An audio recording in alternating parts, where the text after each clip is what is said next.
Welcome 10th class. आज हम पढ़ने वाले हैं गोलीय दर्पण के किरण आरेख बनाने के कुछ नियम। तो नियम पढ़ने से पहले मैं आपको बता दूं, कम से कम दो परावर्तित किरणों के एक दूसरे को काटने से किसी वस्तु यानी कि बिंब के प्रतिबिंब की स्थिति हमें ज्ञात होती है, और ये स्थिति ज्ञात हमें होती है जब हम किरण आरेख बनाएंगे। और किरण आरेख बनाने के लिए हमें कुछ नियमों का पालन करना पड़ेगा। तो चलिए हम कुछ नियम पढ़ लेते हैं। सबसे पहले अवतल दर्पण में हम ये नियम पढ़ेंगे और इसके बाद वही नियम हम उत्तल दर्पण के लिए पढ़ेंगे।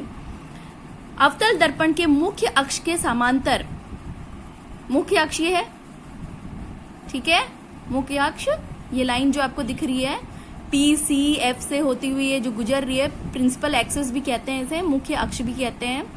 तो इसके समांतर ये रेखा आपको दिखाई दे रही है। तो कोई भी प्रकाश किरण जो मुख्य अक्ष के समांतर होके गुजरेगी वह परावर्तन के पश्चात मुख्य फोकस बिंदु से होके अवश्य गुजरेगी। ये क्या है, पहला नियम है अवतल दर्पण का।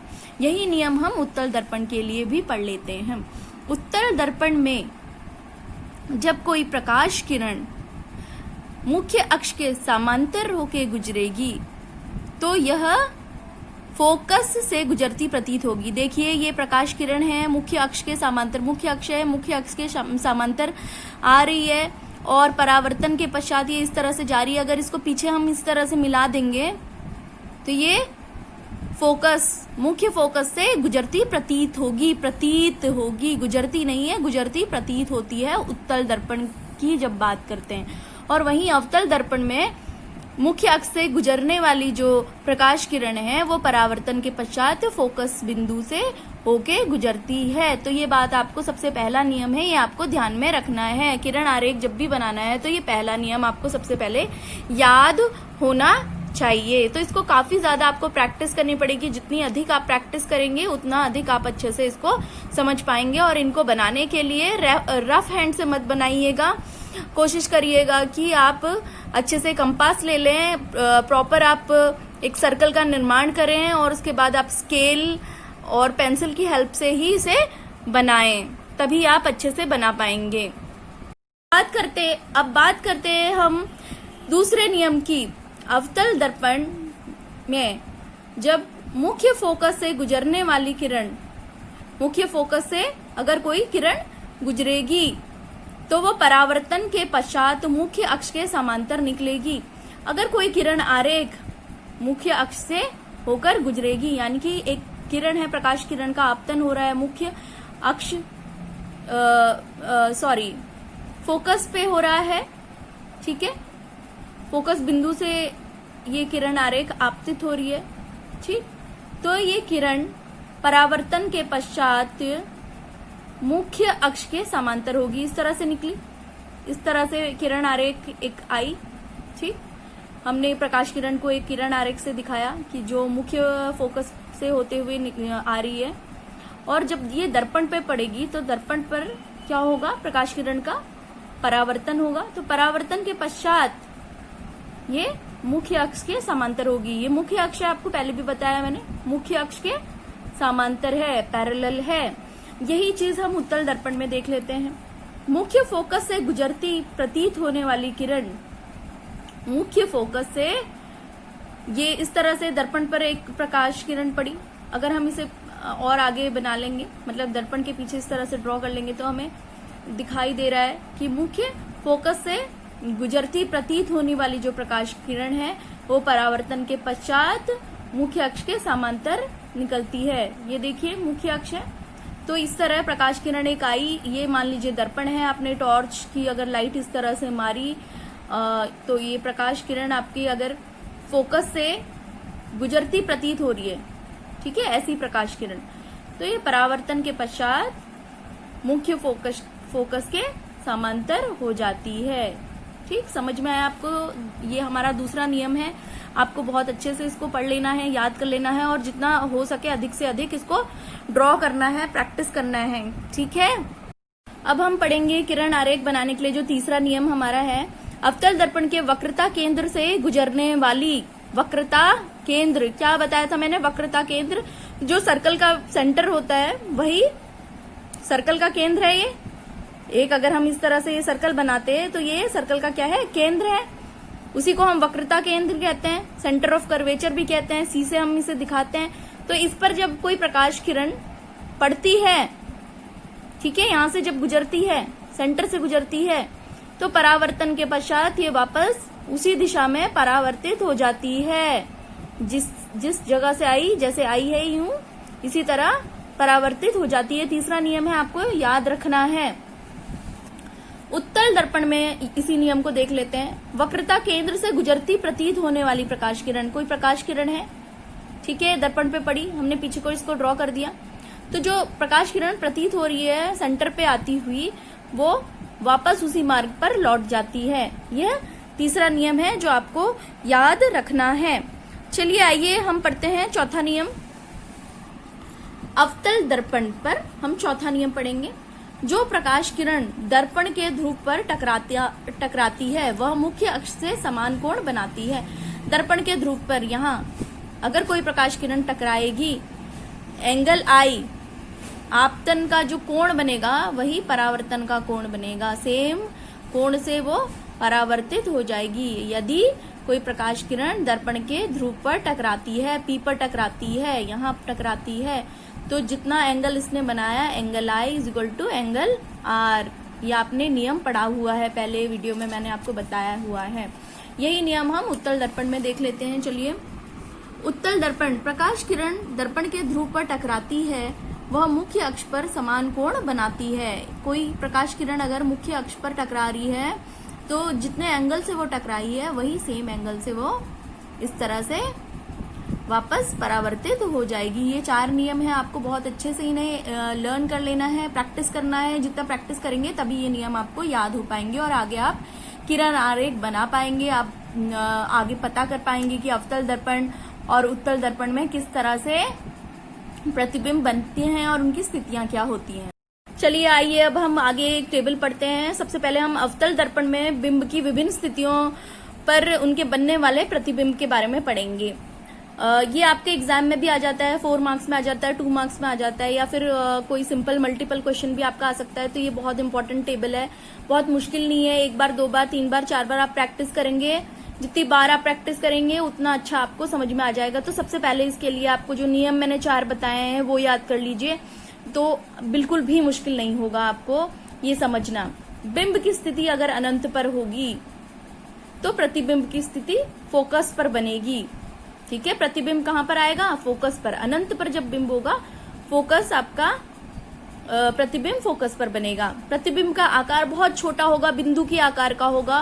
प्रतिबिंब की प्रकृति वास्तविक और उल्टी होगी। आप जब न्यूमेरिकल क्वेश्चन भी करेंगे 4 मार्क्स के आपके एग्जाम में आएंगे तो भी, या कभी आपको कोई एक सिचुएशन दे दी जाएगी कि इस तरह से बिंब यहाँ पे है, सी पर है या एफ पर है, सी या एफ के बीच में है, तो किस तरह से प्रतिबिंब की स्थिति क्या होगी, आकार क्या होगा, प्रकृति क्या होगी। तो स्थिति, आकार, प्रकृति, ये क्वेश्चन पूछे जाते हैं। जब आप ये टेबल समझ जाएंगे तभी आप अच्छे से इन क्वेश्चंस को हल कर पाएंगे। ठीक, तो ये बहुत इंपॉर्टेंट टेबल है, आपको ये समझना बहुत जरूरी है और इसके लिए आपको नियम पढ़ने बहुत जरूरी हैं, तो आपको याद करने जरूरी हैं। तो बच्चों, पहला हमने पढ़ लिया है कि अनंत पर जब बिंब होता है तो प्रतिबिंब फोकस पर बनता है, जो बहुत ही छोटा बिंदु, जितना छोटा होता है कोई बिंदु, जैसे ये समझ लीजिए बिंदु बहुत ही छोटा, माइन्यूट एकदम बनेगा, और प्रतिबिंब की प्रकृति वास्तविक व उल्टी होगी। जब बिंब सी से दूर रखा जाएगा तो प्रतिबिंब एफ और सी, फोकस और सेंटर के बीच में बनेगा। प्रतिबिंब का आकार छोटा होगा, बिंब से छोटा होगा, और प्रतिबिंब की प्रकृति वास्तविक व उल्टी होगी। बिंब की स्थिति यदि सी पर होगी तो प्रतिबिंब भी सी पर बनेगा, समान साइज होगा, वास्तविक व उल्टा बनेगा। यहाँ पर अब हम आगे देखते हैं, अगर सी और एफ के बीच पर हम रख देंगे बिंब को तो आपकी जो प्रतिबिंब होगी वो सी पर बनेगी। प्रतिबिंब का जो आकार होगा वो बड़ा होगा। जो बिंब है, बिंब हमने रखा हुआ है सी और बी के एफ के बीच में, उससे आकार में बड़ा होगा, वास्तविक होगा, उल्टा होगा। यदि हम एफ पर रखेंगे बिंब को तो प्रतिबिंब अनंत पर बनेगा और प्रतिबिंब का आकार काफी बड़ा होगा और ये वास्तविक होगा, उल्टा होगा।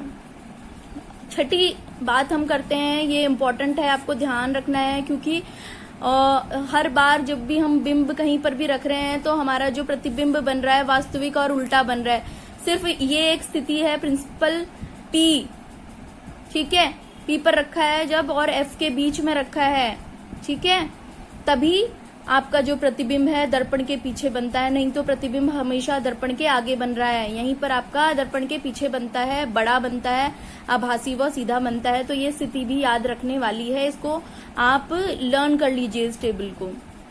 आगे हम किरण आरेख से भी इन चीजों को एक एक करके समझाऊंगी मैं, लेकिन वो तो मैं आपको समझाऊंगी, लेकिन इस चीज को आपको देख के समझना भी बहुत जरूरी है। जैसे अनंत पर बन रहा है, अनंत पर रखा है तो फोकस पर बन रहा है, सी पर रखा है तो एफ और सी के बीच पे बन रहा है, सी पर रखा है तो सी पर बन रहा है, सी और एफ के बीच पर रखा है तो सी पर बन रहा है, एफ पर रखा है तो अनंत पर बन रहा है, और पी और एफ के बीच पर रखा है तो दर्पण के पीछे बन रहा है। ये आपको याद करना बहुत जरूरी है। इसको किसी आप छोटी सी ट्रिक के मदद से भी याद कर सकते हैं, यानी कि चीजों को आप बार बार देखेंगे तो आपके लिए इजी हो जाएगा, और कुछ चीजें लर्न करना भी जरूरी होता है। आप समझेंगे तो सही, नियम आपको आता है, आप किरण आरेख भी बनाएंगे, लेकिन फिर भी आपको ये याद करना टेबल बहुत जरूरी है, most important table for 10th class. चलिए 10th क्लास हम एक एक करके हर स्थिति के बारे में देखेंगे। वस्तु जब अनंत पर है, ठीक है, हमारी वस्तु अनंत पर है, कहीं अनंत पर है, बहुत दूर है ना, इन्फिनिटी पे कहीं पर है, तो किस तरह से हमारा प्रतिबिंब बनेगा वो देखिए। अनंत से एक किरण आरेख आपका आ रहा है बिंब से, ठीक है, ये किरण आ रही है, प्रकाश किरण जो हमने आरेख के द्वारा दिखाया है, ठीक। ये अगर समांतर आएगी तो कहां से होकर गुजरती है, नियम हमने पढ़ा था, फोकस से होती हुई गुजरती है। दूसरी प्रकाश किरण भी आपके अनंत से आ रही है, ठीक, और ये मुख्य अक्ष के समांतर है, तो ये भी फोकस से होकर गुजरेगी। दो प्रकाश किरण का आपस में काटना जरूरी है, तभी हम प्रतिबिंब की स्थिति बता सकते हैं, है ना, प्रतिबिंब के बारे में बता सकते हैं कि किस तरह का प्रतिबिंब होगा, क्या स्थिति होगी, क्या आकार होगा। तो इस तरह से बिंदु का साइज होता है, बिल्कुल बिंदु जितना, बहुत ही छोटे साइज का बनता है। आपका जो वस्तु अनंत पे रखी है वो बड़े साइज की है, लेकिन जो प्रतिबिंब बन रहा है वो बहुत ही छोटा, बिंदु जितना छोटा इतना छोटा बनता है। प्रतिबिंब एफ पर बनेगा, ये याद रखना है, कहां पर बनेगा, एफ पर बनेगा, वास्तविक होगा, उल्टा होगा, और उसका साइज कितना होगा, आकार कितना होगा, बिंदु जितना होगा उसका आकार। चलिए दूसरी स्थिति पढ़ लेते हैं। वस्तु यदि अनंत व सी के मध्य पर रखी है, अनंत है, इनफाइनाइट, और सी है ये, इसके मध्य पर वस्तु रखी है ए बी, ठीक है, ये वस्तु रखी हुई है, ठीक है, सीधी है, ठीक, इस तरह से रखी गई है ये। और हम सबसे पहले नियम अपना एक लागू करेंगे इस पर। पहला, यदि कोई प्रकाश किरण इस तरह से समांतर होके गुजर रही है, किस पर, मुख्य अक्ष के समांतर होके गुजर रही है, तो ये फोकस से होती हुई परावर्तित होगी। जब परावर्तित होगी तो फोकस से जरूर होके गुजरेगी। दूसरी प्रकाश किरण यदि सी से होकर गुजर रही है, ठीक है, तो परावर्तन के पश्चात वो फिर से सी से ही गुजरेगी। तो यहाँ पर ये जो रेखाएं हैं, पहली जो प्रकाश किरण है और ये दूसरी, यहाँ पर इन्होंने आपस में एक दूसरे को काट लिया है और आपका प्रतिबिंब बन गया है इस तरह से। बिंब आपका सीधा था, प्रतिबिंब क्या हो गया, उल्टा बन गया है, ए बी। अब जो ए है वो उल्टा हो गया है, ठीक है, उल्टा है और वास्तविक है, उल्टा है तो आपका वास्तविक है। और प्रतिबिंब कहां पर बना, आपकी जो वस्तु है वो सी और अनंत के बीच में रखी थी, तो प्रतिबिंब बना एफ और सी के बीच, ठीक है, यहां पर बना प्रतिबिंब आपका एफ और सी के बीच बना, ठीक। और कैसा बना, छोटा है आकार में, जो बिंब है उससे छोटा है आकार में, आप देख सकते हैं ये काफी बड़ा है, और ये इसके हिसाब से अगर देखें तो ये छोटा है। चलिए तीसरी स्थिति देख लेते हैं। वस्तु सी पर, जब वस्तु सी पर है तो प्रतिबिंब कहां पर बनेगा। देखिए ये वस्तु सी पर हमने रख दी है, सी है ये पी है, ये आपका दर्पण है, ठीक है, वस्तु हमने सी पर रख दी है। तो सबसे पहले अगर एक किरण आरेख हमने नियम लिया, पहले समांतर होकर गुजर रही है मुख्य अक्ष से, तो वो एफ पर होके परावर्तित होते समय एफ से होकर गुजरेगी, ठीक है। और दूसरा अगर F से गुजर रही है किरण आरेख तो वो मुख्य अक्ष के समांतर होगी। इस तरह से ये दो जो किरण आरेख हैं यहाँ पर एक दूसरे को इन्होंने काट लिया है, और जहां पर ये एक दूसरे को काटते हैं वहीं पर हमारा क्या बन जाता है, प्रतिबिंब बन जाता है इस तरह से। ठीक है, कैसा बना, उल्टा। ए बी यहाँ पर बिंब है और प्रतिबिंब कैसा बना, ए नीचे आ गया है, बी ऊपर, उल्टा बना। ठीक, और इसका जो साइज है बिंब के साइज के जितना ही है, सी पर ही बन रहा है, ये देख लीजिए सी पर बन रहा है, समान साइज का बन रहा है, वास्तविक को उल्टा बन रहा है। चलिए इसके बाद हम अगली स्थिति देख लेते हैं। यहाँ पर चौथी स्थिति है, जब वस्तु सी और एफ के बीच में है तब क्या होगा। वस्तु हमारी सी है, ये एफ है, यहाँ ये पी है। ठीक है, तो सी और एफ के बीच में अगर हमने वस्तु कोई रखी है अपनी ए बी, सबसे पहले हम एक लाइन इस तरह से समांतर खींच रहे हैं, मुख्य अक्ष के समांतर है, ये मुख्य अक्ष है, इसके समांतर हमने एक किरण आरेख अपनी ड्रॉ कर ली है। इसके बाद ये क्या होगी, फोकस से होके गुजरेगी, ये आपको बताया था मैंने। एक स्केल लीजिए, यहाँ से यूं ड्रॉ करिए लाइन मुख्य अक्ष के समांतर, तो मुख्य अक्ष के समांतर हमने नियम पढ़ा था, मुख्य अक्ष के समांतर कोई भी प्रकाश किरण जब आएगी तो वो परावर्तन के पश्चात फोकस से होके गुजरेगी, ये देखा आपने। अब दूसरी प्रकाश किरण, यदि फोकस से होकर कोई प्रकाश किरण गुजरती है, आपने दूसरा नियम पढ़ा था, फोकस से होकर कोई प्रकाश किरण गुजरती है तो वो मुख्य अक्ष के समांतर निकलती है, परावर्तन के पश्चात मुख्य अक्ष है इसके समांतर निकल रही। तो इस तरह से पहली जो हमारी किरण आरेख थी ये, और ये जो दूसरी है ये यहाँ पर एक दूसरे को काट रही है, जहां पर ये एक दूसरे को काटेंगे वहीं पर हमारा क्या बनेगा, प्रतिबिंब बनेगा। ये बन गया है प्रतिबिंब। कैसा है प्रतिबिंब, उल्टा है, उल्टा है तो ये वास्तविक है। और इसका साइज कैसा है, बिंब का साइज छोटा है और इसका साइज बड़ा है। और प्रतिबिंब कहाँ बना है, सी से परे बना है, सी के बाद बना है।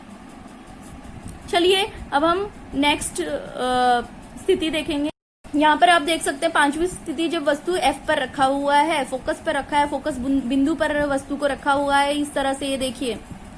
ठीक है, ये पी है यहाँ पर हमारा, ये एफ पर हमने वस्तु को रखा हुआ है।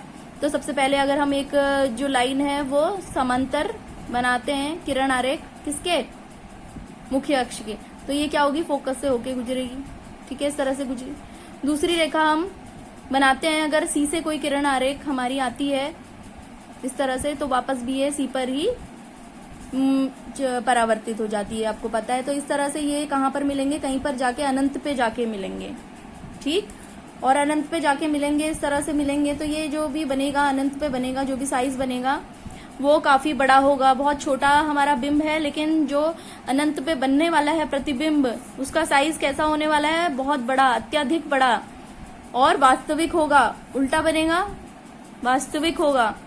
और प्रतिबिंब अनंत पर बनेगा, अत्यधिक बड़ा होगा, वास्तविक व उल्टा होगा। चलिए आइए पढ़ते हैं हम अगली स्थिति, छठी और आखिरी।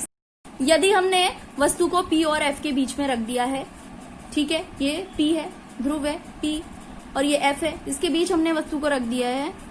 ठीक है, ए बी ये वस्तु है हमारी, इसको यदि हमने रख दिया, सबसे पहले हम क्या करेंगे, एक लाइन हम ड्रॉ करेंगे सी से। ठीक है, अगर प्रकाश किरण सी से जाती है, आपको पता है सी से जाती है, तो ये वापस सी पर ही लौट जाती है, परावर्तित हो जाती है। दूसरा नियम हम आपने पढ़ा है कि कोई भी प्रकाश किरण यदि मुख्य अक्ष पर, ध्रुव पर टकराएगी, तो जितने एंगल से वो ध्रुव पर टकराएगी उतने ही एंगल से वो वापस परावर्तित हो जाएगी। ये पढ़ा था, angle I is equal to angle R, ये तो आपने देख लिया।